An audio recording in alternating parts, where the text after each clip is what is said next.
नमस्ते दोस्तों। तो आज मैं फिर से आपके सामने बंद दरवाजे का राज लेकर एक और कहानी आ चुकी हूँ।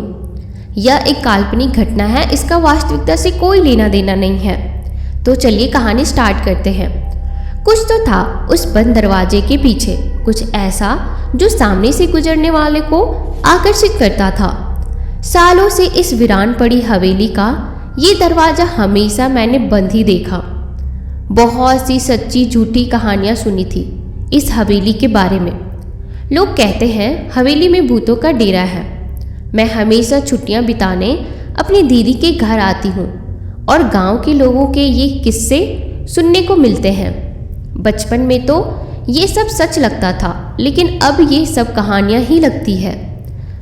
एक दिन मैंने अपनी दीदी से हवेली के बारे में पूछा। पहले तो दीदी हवेली के नाम से ही डर गई, लेकिन जिद करने पर उन्होंने बताया। कई साल पहले वो हवेली बहुत ही संपन्न हुआ करती थी, सारी खुशियाँ थी। वहाँ हवेली के बड़े ठाकुर बहुत ही दयालु थे, पूरे गांव में उनका सम्मान था। कुछ दिनों बाद उनके छोटे बेटे की शादी हुई। नई बहू की पहली बार ससुराल आते ही हवेली के दिन फिर गए। हवेली में कदम रखते ही कुत्तों के रोने की आवाज़ें गूंजने लगी। लोगों ने इसे महज संयोग समझ के भुला दिया। नई बहू देखने में बहुत सुंदर थी।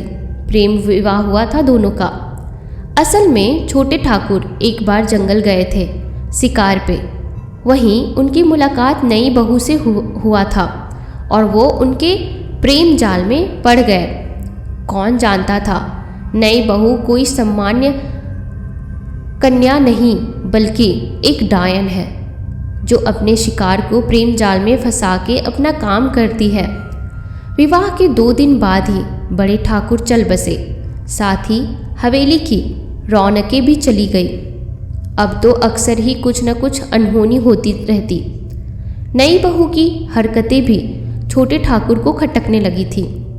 उसने बहू पे नज़र रखनी शुरू कर दी और एक रात छोटे ठाकुर ने उसे काला जादू करते हुए देख लिया। दोनों में कहा सुनी हुई। छोटे ठाकुर ने वहाँ पड़े चाकू से नई बहू को मार डाला और अपने बाकी परिवार के साथ उस गांव को छोड़ के चला गया। बस तब से वो हवेली बंद है। लोग कहते हैं नई बहू की आत्मा आज वहाँ रहती है। अगली सुबह मैंने मन बना लिया हवेली जाने का। मुझे देखना था जो कहानी लोग सुनाते हैं उसमें कितनी सच्चाई है। इस काम में साथ देने के लिए मैंने अपने भाई को भी साथ कर लिया। शाम को मौका पाकर हम हवेली पहुँचे। हवेली की डर की आवाज़ से इस रास्ते पर लोगों का आना जाना भी कम था। ढलते सूरज की रोशनी में ये वीरान हवेली और भी भयानक लग रही थी। मेन दरवाज़ा खुला ही रहता था। हम अंदर गए। छोटा सा बगीचा था जो अब झाड़ियों से भरा हुआ था। बगीचा पार करके हम हवेली तक पहुंच गए। मैंने हवेली के दरवाजे पे नज़र डाली। एक अजीब सा एहसास हुआ। ऐसा लग रहा था जैसे कोई कह रहा हो, वो दरवाज़ा खोल दो। हम दोनों ने एक दूसरे को देखा, फिर अंदर जाने का फैसला किया। दरवाजे पे एक पुराना ताला लगा हुआ था जिसे कुछ अभिमंत्रित धागों से बांधा हुआ था। तभी पीछे से आवाज़ आई, दी हटो। मैंने मुड़ के देखा। मेरा भाई रौनित बड़ा सा पत्थर लेकर ताला तोड़ने को खड़ा था। मैं जल्दी से सामने से हट गई। 2-3 बार प्रयास करने के बाद ताला टूट गया। हमने एक दूसरे की तरफ शैतानी मुस्कुराहट के साथ देखा और जल्दी जल्दी ताला खोल के हटा दिया।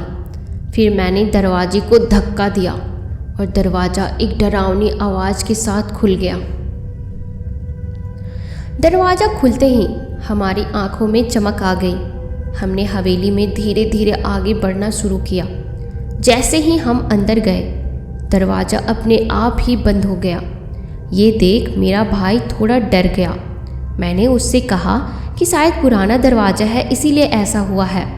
हमने हमारे बैग से टॉर्च निकाली और आसपास का मुआयना शुरू किया। हवेली सालों से बंद होने के कारण पूरी तरह से धूल से भरी हुई थी। जगह जगह पर मकड़ी के जाले थे। वो हवेली जितनी सुंदर थी उतनी ही डरावनी थी। हम इस समय हॉल में खड़े थे। सामने ऊपर जाने के लिए सीढ़ियाँ बनी हुई थी और चारों तरफ गलियारा और कमरे थे। दीवारों पर जानवरों के सर लगाए हुए थे जो उस समय और भी डरावने लग रहे थे, लेकिन भूत जैसा अभी तक कुछ भी नहीं दिखा। हमने फैसला किया कि हम पूरी हवेली घूमेंगे। हम दोनों अलग अलग कमरों में जाकर देखने लगे। 2-3 कमरों की खाक छानने के बाद मैं ऊपर की तरफ बढ़ी। मैं ऊपर के गलियारे में आगे बढ़ ही रही थी कि एक आवाज़ आई, ठक। मैं चौंक गई। मैंने आवाज़ की दिशा में आगे बढ़ना शुरू किया। थोड़ा और आगे जाने पे मुझे एक परछाई दिखी जो एक पल में ही पास वाले कमरे में चली गई। मुझे लगा शायद रोनित है। मैंने आवाज़ लगाई, रोनित, क्या तुम हो वहाँ पे? रोनित। तभी नीचे से आवाज़ आई, हाँ क्या हुआ, भूत देख लिया क्या जो चिल्ला रही हो? मैंने नीचे झांक कर देखा तो रोनित नीचे खड़ा था। मैंने बस ना में सर हिलाया और धीरे धीरे उस कमरे की तरफ बढ़ने लगी। कमरे का दरवाज़ा हल्का सा खुला था। मैंने धीरे से दरवाज़ा खोला और अंदर गई। चारों तरफ टॉर्च की रोशनी डाली, लेकिन कोई भी नज़र नहीं आया। मुझे लगा शायद भूत देखने का विचार दिमाग में कुछ ज़्यादा ही हो गया है, इसलिए वहम हो रहे हैं। मुझे वो कमरा बाकी कमरों से थोड़ा अलग लगा। एक अजीब सा भारीपन था वहाँ। उस कमरे में अलग ही ठंडक थी। तभी मेरी नज़र दीवार पे लगी तस्वीर पे गई। एक कपल की पेंटिंग थी वो। एक लड़का जो कुर्सी पे बैठा था और उसके बगल में एक सुंदर सी युवती खड़ी थी। एक अलग ही तेज था उसके चेहरे पे, आंखों में चमक मानो अभी बोल पड़ेगी। नागिन जैसी काली लंबी चोटी, गोरा रंग, तीखे नैन नक्श। शायद ये वही थी नई बहू। अजीब सी बेचैनी होने लगी। मुझे ऐसा लग रहा था जैसे कोई घूर रहा हो मुझे। मैं जल्द से जल्द वहाँ से निकलना चाहती थी। जैसे ही मैं बाहर जाने के लिए मुड़ी, दरवाज़ा ज़ोरदार आवाज़ के साथ बंद हो गया। मैं बुरी तरह सकपका गई। मैंने दरवाज़ा खोलने की कोशिश की, तभी कमरे में एक तीखी कनफोड़ हंसी गूंजने लगी। मेरा डर से गला सूखने लगा। हंसी की आवाज़ इतनी तेज थी कि मैंने अपने कान बंद कर लिए। थोड़ी ही देर में सब शांत हो गया और वो दरवाज़ा भी अपने आप खुल गया। मैं जल्दी से कमरे से भागी और रोनित को ढूंढने लगी।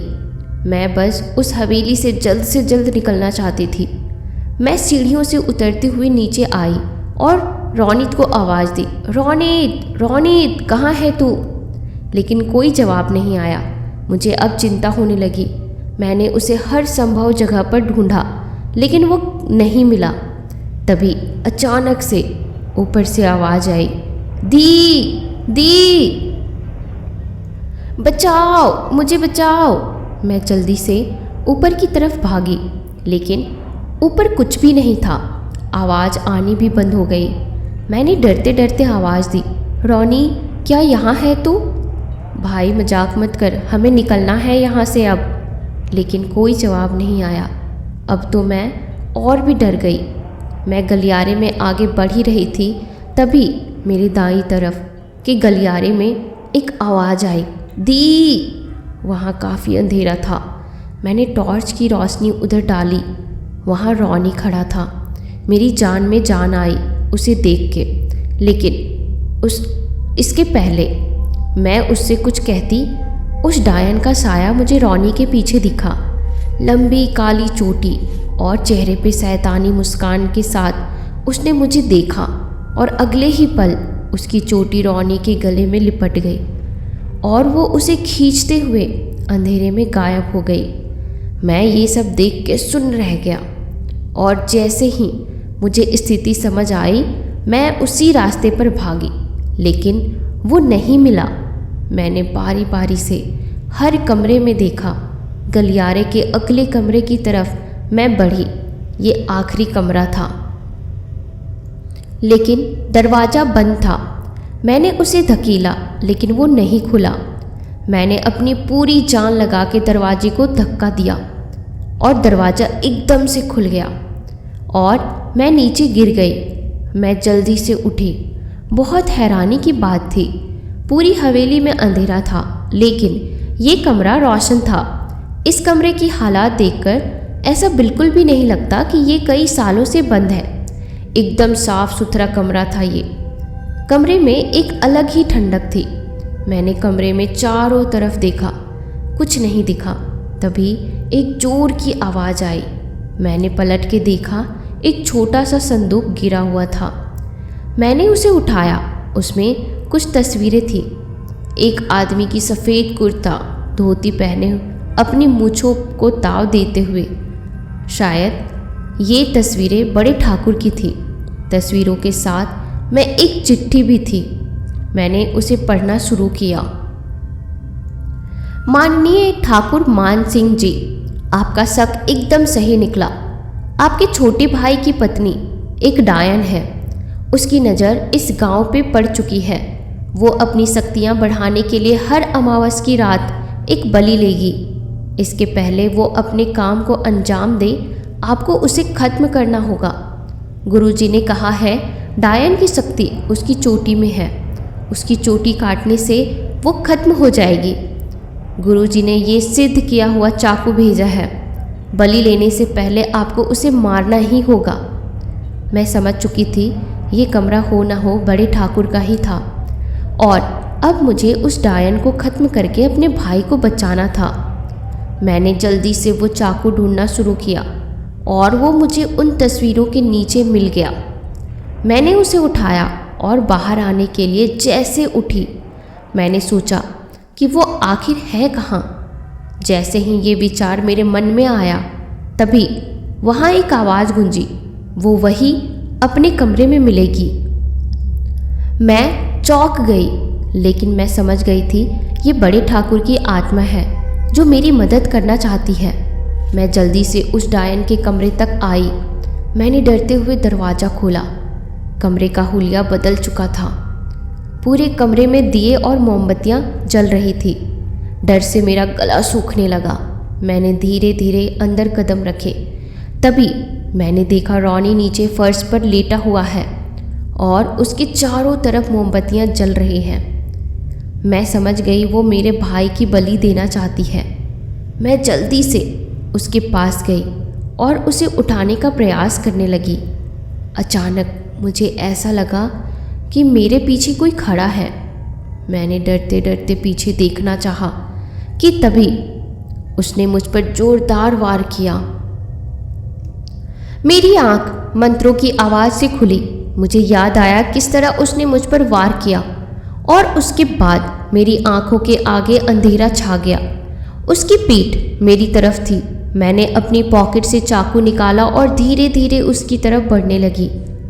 उससे कुछ दूरी पर पहुंचकर मैंने जैसे ही उसकी चोटी काटने के लिए हाथ आगे बढ़ाया, उसने पलट के मुझे देखा। उसकी आंखों में खून तैर रहा था। वो इतनी गुस्से में थी कि लग रहा था अभी मुझे खा जाएगी। उसने अपनी चोटी की पकड़ मेरे गले पर बनाई और मुझे दीवार के सहारे टांग दिया। मैं चिल्लाने की कोशिश करने लगी, रोनी बचाओ बचाओ रोनी। मुझे छटपटाते देख वो ज़ोर ज़ोर से हंसने लगी। मैंने अपनी कोशिश जारी रखी। अचानक रोनी को होश आने लगा। मैं और ज़ोर से चिल्लाने का प्रयास करने लगी। रोनी ने मुझे इस हाल में देखा तो बुरी तरह डर गया। मैंने उसे इशारा किया चाकू उठाने का, जो मुझसे नीचे गिर गया था। इसके पहले डायन का ध्यान रोनी पर जाता, उसने चाकू मेरी तरफ उछाल दिया। मैंने बिना समय गंवाते हुए चाकू पकड़ा और अपने गले पर कसी डायन की चोटी काट दी। चोटी कटते ही उसकी चीख से पूरी हवेली गूंज उठी और देखते ही देखते वो डायन राख में बदल के हवा में उड़ गई। उसके मरते ही माहौल में एक हल्केपन का एहसास हुआ। रोनी जल्दी से मेरे गले लग गया। हम दोनों कमरे से बाहर निकले। नीचे आकर देखा तो वो मनहूस दरवाज़ा पूरा खुला हुआ था। हमारी खुशी का ठिकाना नहीं था। तो दोस्तों, आपको यह कहानी कैसी लगी मुझे कमेंट सेक्शन में ज़रूर बताना, और मेरे चैनल को अभी जल्दी से सब्सक्राइब कर दो ताकि आप आगे भी इस तरह की कहानियाँ सुनते रहो। और अगर आपके पास खुद की कोई हॉरर स्टोरीज़ है या कहानी है तो आप मुझे इंस्टाग्राम पे शेयर कर सकते हो।